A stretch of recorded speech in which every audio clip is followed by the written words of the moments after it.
1 João capítulo 4, nesta escritura sagrada,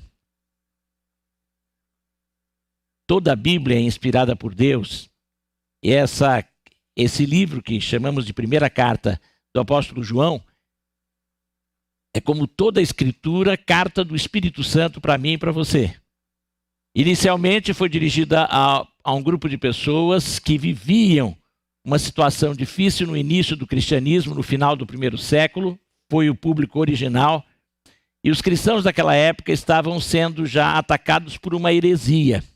Heresias sempre existiram, os hereges sempre existiram.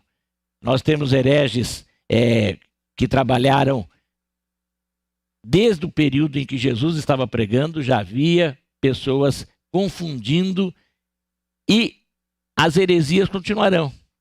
Falsos cristos, falsos mestres, falsos profetas sempre existirão. Tenho falado isto, não devemos nos assustar.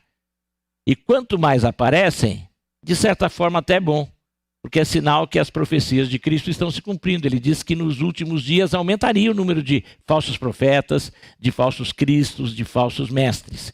Então não temos que nos assustar, sempre existiram. Esse grupo chamado gnóstico, temos falado bastante sobre eles, tinha um aspecto de negar que Jesus Cristo tinha realmente vindo em carne ou sofrido literalmente a sua morte. Uns eram chamados de docéticos porque eles criam que Jesus era apenas uma aparência. Alguns até falam isso hoje em dia, que Jesus teve um corpo fluídico. Já ouvi pessoas dizerem que Jesus Cristo nem pisava no chão. Por isso que com facilidade ele podia levitar sobre as águas. Ele andava levitando o tempo todo, por acreditar, estes hereges, que a matéria é má e que Deus não poderia habitar na matéria, porque a matéria é má. Mas a Bíblia nunca disse isso. Quem criou a matéria foi Deus. O pecado transtornou tudo que é material. Essa criação divina foi manchada, maculada, mas ela não deixa de ser divina. O meu corpo, o seu corpo é criação de Deus. E cada um de nós tem um corpo único, porque cada um de nós é um projeto único de Deus.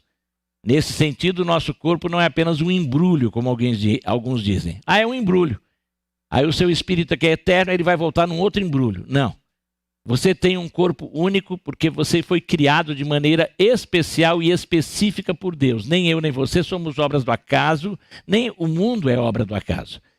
Há um planejamento divino para todas as coisas criadas e todas as coisas criadas são importantes. A matéria, portanto, é importante, apesar de maculada pelo pecado. O corpo físico, tão maculado foi que ele terá que se desfazer, mas ele será refeito. Por isso a Bíblia fala da ressurreição, que não é reencarnação. É, de novo, o corpo retomar de forma original e, portanto, um corpo incorruptível, que acontecerá quando Jesus Cristo voltar. Por enquanto, este corpo subsiste, ele vai se desfazer, o Espírito subirá a Deus, aguardando a ressurreição.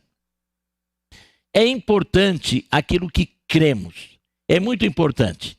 Dos versículos 13 ao versículo 16 do capítulo 4, é a base da leitura do texto e da mensagem de hoje, desta reflexão. Do 13 ao 16, a palavra de Deus declara, e vamos ler juntos, todos. Nisto conhecemos que permanecemos nele e que ele permanece em nós. Todo mundo, vamos ler. Em casa também leia. Pelo fato de nos ter dado do seu Espírito. E nós temos visto e damos testemunho de que o Pai enviou o seu Filho como Salvador do mundo. Aquele que confessar que Jesus é o Filho de Deus, Deus permanece nele e ele permanece em Deus. E nisso conhecemos o amor e cremos neste amor que Deus tem por nós. Deus é amor, e aquele que permanece no amor, permanece em Deus e Deus permanece nele. Oremos. Pai querido, obrigado por tua palavra que é a verdade, obrigado pelo teu Espírito Santo que conosco está, obrigado porque sabemos que o mesmo que inspirou a palavra nos ilumina para entendê-la e nos dá forças para praticá-la. Em nome de Jesus Cristo, nosso Senhor e Salvador, oramos. Amém. Há 3 provas que identificam um verdadeiro cristão. E o Espírito Santo mostra isso ao longo de toda a Escritura e desta Escritura de uma maneira especial. A prova doutrinária, a social e a moral.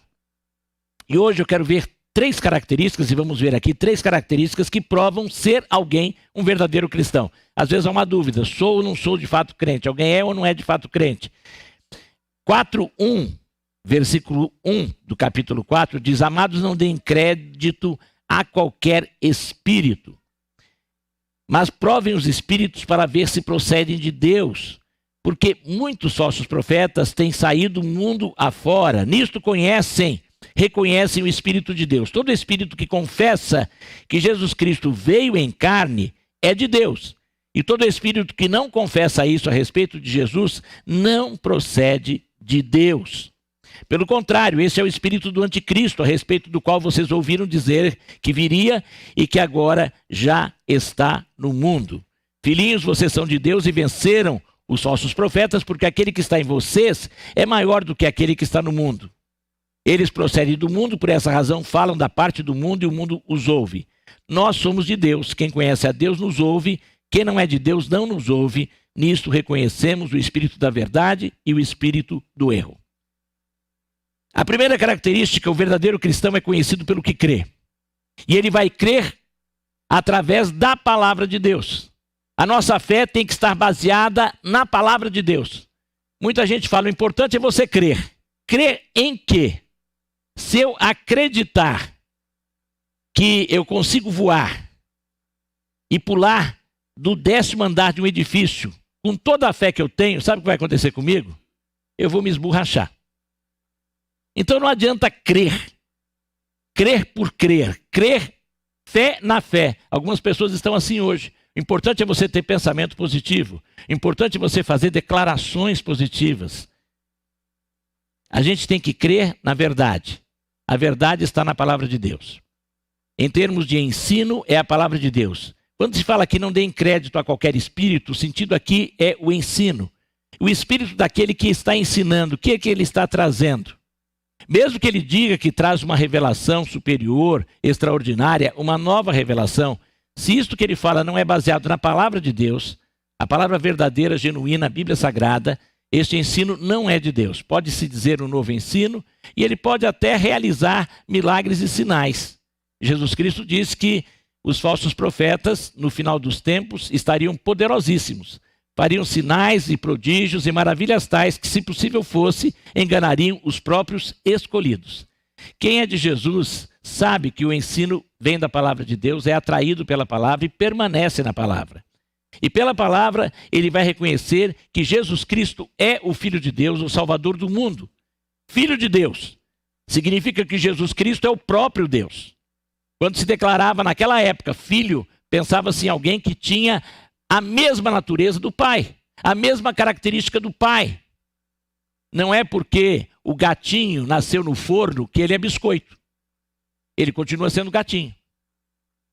Da mesma maneira, a pessoa, aquele que foi gerado por Deus é filho de Deus. O verdadeiro e unigênito Filho de Deus foi Jesus Cristo. Nós podemos nos tornarmos filhos de Deus pela fé em Jesus Cristo, pelos méritos de Jesus Cristo. O próprio João, antes sendo usado pelo Espírito de Deus para escrever o Evangelho de João, declara no capítulo 1, versículo 12, todos quantos o receberam, todos que receberam Jesus, foi-lhes dado o poder de serem feitos filhos de Deus. O poder. Há uma transformação na nossa natureza. Somos naturalmente criaturas de Deus, humanos, condenados a afastamento eterno de Deus por causa do nosso pecado, através de Jesus Cristo, pela fé em Jesus Cristo, por causa do sacrifício de Jesus Cristo, porque ele veio em carne, Deus encarnou-se, viveu, ensinou, mostrou o poder, a sua autoridade, mas finalmente morreu. Morreu e dessa forma ele fez o sacrifício perfeito, derramou o sangue que representa a sua vida eterna. E o sacrifício de Jesus tem valor eterno, não precisa ser repetido de maneira alguma. Quando celebramos a ceia do Senhor, nós não estamos repetindo o sacrifício de Jesus. Quando você come o pão e toma o cálice, você não está comendo a carne de Jesus ou bebendo o sangue de Jesus. Você está se lembrando daquilo que já foi feito uma única vez. Jesus Cristo é o próprio Deus e o seu sacrifício tem valor eterno. Por isso, quando você recebe Jesus, o eterno entra em você e lhe confere vida eterna. E quem recebe Jesus pode ter a certeza desta vida eterna. Já está salvo por Jesus se de fato recebeu Jesus. E quando você recebe Jesus, você recebe o Espírito de Jesus, que é o Espírito Santo de Deus. E nesse sentido, nós rejeitamos qualquer outra coisa que não venha da palavra de Deus. Agora, por isto, a característica segunda que vai ter aquele que é verdadeiramente cristão, porque crê, quando crê de verdade, em Jesus de verdade, e recebe o Espírito Santo de Deus, ele vai ter o sentimento de Deus, o verdadeiro sentimento. Vamos ler então do versículo 7 ao 12. A palavra de Deus diz: amados, amemo-nos uns aos outros, porque o amor procede de Deus. E todo aquele que ama é nascido de Deus e conhece a Deus. Quem não ama não conhece a Deus, pois Deus é amor. Nisto se manifestou o amor de Deus em nós, em haver Deus enviado o seu Filho unigênito ao mundo, para vivermos por meio dele. Nisto consiste o amor, não em que nós tenhamos amado a Deus, mas em que ele nos amou e enviou o seu Filho como propiciação pelos nossos pecados. Amados, se Deus nos amou de tal maneira, nós também devemos amar uns aos outros. Nunca ninguém viu a Deus. Se amarmos uns aos outros, Deus permanece em nós e o seu amor é em nós aperfeiçoado. Nisto conhecemos que permanecemos nele e que ele permanece em nós pelo fato de nos ter dado o seu Espírito. O Espírito de Deus, o Espírito Santo, é o Espírito de Jesus. Deus é amor, logo o Espírito Santo, o Espírito de Deus, é o Espírito do amor. E quem tem Jesus em si, tem o Espírito Santo, tem o Espírito do amor, tem o amor dentro de si. Por isto, o cristão vai ser reconhecido pelo que sente. Você tem que sentir amor. E esse sentimento de amor vai afastar todo sentimento de ódio, de acepção de pessoas, de preconceito. É claro que uma coisa é aceitar as pessoas, abraçar as pessoas e discordar das pessoas, e nisso eu tenho que ser sincero também, pois quem ama é sincero. Só que é sincero em amor.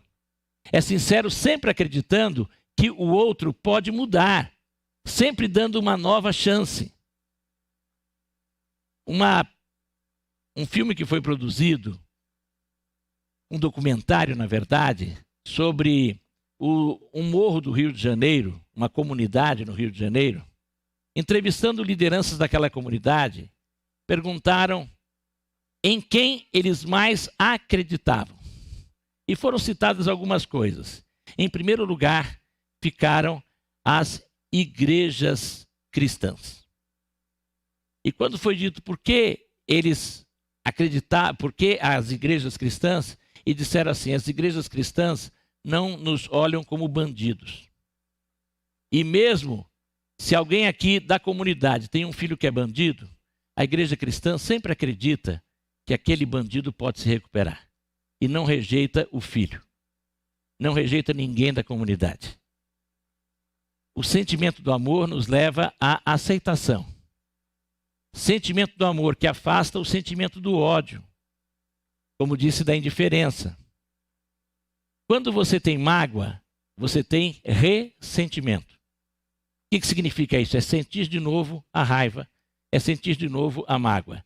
Declarei há pouco tempo aqui que dizer que perdoar é esquecer realmente é algo complicado, porque nós não temos amnésia. Mas perdoar significa lembrar-se cada vez menos. O verdadeiro perdão é de Deus. Deus é que consegue jogar para trás, Deus é que consegue jogar no fundo do mar todos os nossos pecados.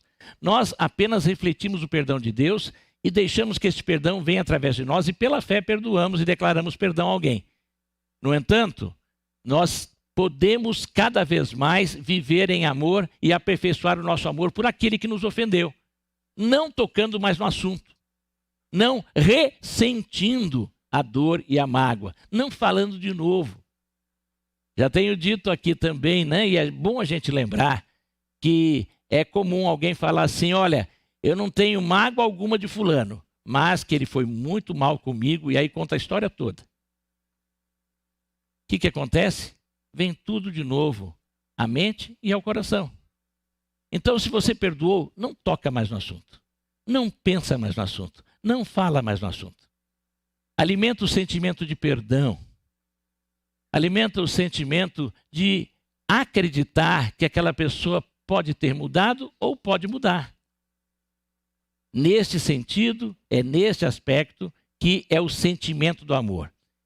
O verdadeiro cristão tem o Espírito Santo e o sentimento de Deus vem para o seu coração. E o sentimento de Deus é amor, porque Deus é amor.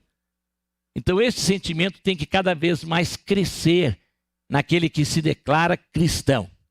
O verdadeiro cristão vai ser conhecido pelo que sente. Ele é conhecido pelo que crê. O verdadeiro cristão é conhecido pelo que crê e o verdadeiro cristão é conhecido pelo que sente. Porque a verdadeira fé vai produzir em mim um sentimento daquele em quem eu acredito que é o Deus do amor. Pelo Espírito do amor, que é o Espírito Santo, porque Jesus é o próprio amor encarnado. Agora, você crê, você sente, então você tem que fazer. Do versículo 13 ao versículo 21, a palavra de Deus continua. E diz assim: nisto conhecemos que permanecemos nele e ele permanece em nós, pelo fato de nos ter dado do seu Espírito. E nós temos visto e damos testemunho de que o Pai enviou o seu Filho como Salvador do mundo. Aquele que confessar que Jesus é o Filho de Deus, Deus permanece nele e ele permanece em Deus. E nós conhecemos e cremos neste amor que Deus tem por nós. Deus é amor, e aquele que permanece no amor permanece em Deus e Deus permanece nele. Nisto, o amor é aperfeiçoado em nós, para que no dia do juízo mantenhamos confiança, pois assim como ele é, nós também somos neste mundo. No amor não existe medo, pelo contrário, o perfeito amor lança fora o medo, porque o medo envolve castigo e quem teme não é aperfeiçoado em amor. Nós amamos porque ele nos amou primeiro. Se alguém disser amo a Deus, mas odiar o seu irmão é mentiroso, pois quem não ama o seu irmão a quem vê, não pode amar a Deus a quem não vê. E o mandamento que dele temos é este: quem ama a Deus, que ame também o seu irmão. Se eu sinto amor, eu vou ter ações e atitudes de amor. E ter ações e atitudes de amor significa estar ao lado daquela pessoa que precisa do amor de Deus que vem através de mim. E quem precisa muito do amor é quem não me ama. Por isso que Jesus mandou amar o inimigo. Porque é muito fácil amar o amigo. Porque é muito fácil amar quem nos ama. E a característica de quem creu em Jesus, aquele que quando morreu, ao ser levantado, ao estar ali morrendo, sendo levantado, a primeira declaração que ele faz quando erguido na cruz foi: Pai, perdoa-lhes porque não sabem o que fazem. Então, na dor maior, no sofrimento maior, ele declara perdão, amor. Amor de verdade. O amor se manifesta pelo perdão verdadeiro. E nesse sentido, o amor também se manifesta em ações concretas. Eu amo meu irmão, eu vou me aproximar dele, eu vou estar junto dele. Uma coisa importante nessa época agora, e foi muito importante, eu vi muitas pessoas fazendo isto nesse período, procurando pessoas idosas, se oferecendo para ajudar. E aqui na igreja vimos um movimento que começou até, eu achei muito bonito, porque começou com os embaixadores do rei. Eles assustaram muita gente, porque eles ligavam e falavam assim: aqui é da Primeira Igreja Batista e eu sou fulano de tal, eu quero falar com Cicrano. Você está aí? A pessoa está aí? E algumas pessoas não entendiam Primeira Igreja Batista e não entendiam o nome. Uma irmã, depois de ser abordada por ele, que falou falando o nome dela, ela levou um susto porque sabia o nome dela. E quando foi abordada, ela disse que ele orou por ela, mas ela ficou desconfiada, ela ligou para mim: pastor, quem é fulano? Eu falei: quem é esse rapaz? Eu falei: é um menino de 12 anos.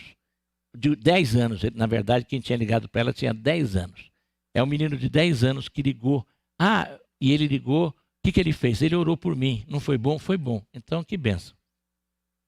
Nesse sentido, o amor leva a gente a procurar quem está precisando. Às vezes, a pessoa vai precisar de algo mais concreto. E o amor leva a gente a enfiar a mão no bolso e tirar a mão do bolso com alguma coisa e deixar na mão do outro. Acontece isso também. Trazer o alimento, trazer as roupas que vão ser colocadas lá no bazar, vão ser vendidas por um preço simbólico lá em Miracatu, ajudando pessoas que precisam e ajudando a congregação. Estas coisas todas acontecem. Quem ama vai ter ações concretas de amor. Vai dedicar os seus dízimos e ofertas, porque sabe que isto é uma oferta de amor que vai ser usado para abençoar tanta gente. Nesse sentido, o amor se torna concreto. Quem é cristão de verdade, ele vai crer no que é certo em Jesus Cristo, que vem conforme ensina a palavra de Deus, vai sentir o sentimento verdadeiro, que é o sentimento do amor, e vai mostrar que crê e sente praticando o que crê e o que sente. Na verdade, não adianta você apenas dizer que sente ou apenas fazer uma declaração de fé, você tem que mostrar pelas suas atitudes a sua fé. É isso que Tiago disse. Mostra-me a tua fé sem obras, que pelas obras eu mostrarei a minha fé. Então a verdadeira fé vem acompanhada de ações, obras no sentido não de obras meritórias, no sentido de ações, de atitudes. O cristão tem que agir, mostrando o seu amor, mostrando a sua fé. Nós temos então essas 3 características do verdadeiro cristão. O verdadeiro cristão, ele crê em Jesus. Vamos ver isso? O verdadeiro cristão crê em Jesus. O verdadeiro cristão sente amor. Vamos dizer? O verdadeiro cristão sente amor. E o verdadeiro cristão vive o que crê e sente. Vamos dizer? O verdadeiro cristão vive o que crê e sente. Sim, o verdadeiro cristão dá o seu testemunho verbal da fé em Jesus. Ele declara que crê em Jesus. Ele fala aos outros o que crê. O verdadeiro cristão é conhecido por sentir e expressar amor. E o verdadeiro cristão é conhecido por praticar o que crê e sente. Que Deus abençoe a mim e a você para, através não apenas das nossas declarações e não apenas dos nossos sentimentos, mas em ação, em atitude, revelarmos quanto cristãos nós temos sido e que podemos crer e crescer cada vez mais em Cristo. Pastor, eu não estou conseguindo fazer tudo isto. Não sou cristão, você é. Mas a Bíblia diz que você tem que permanecer no amor, ou seja, crescer e se desenvolver. Você tem que desenvolver a sua fé. Cada vez mais pondo em prática aquilo que você crê e sente. Que Deus nos abençoe. Amém. Pai querido, obrigado por tua palavra que é viva e eficaz. Completa através do teu Espírito Santo que tem sido dito aqui, para que fique muito claro a todos e que nós mostremos isto aonde estivermos, que somos verdadeiramente crentes em Cristo Jesus, pela fé, pelos nossos sentimentos e pelas nossas atitudes. Em nome deste Jesus oramos. Amém.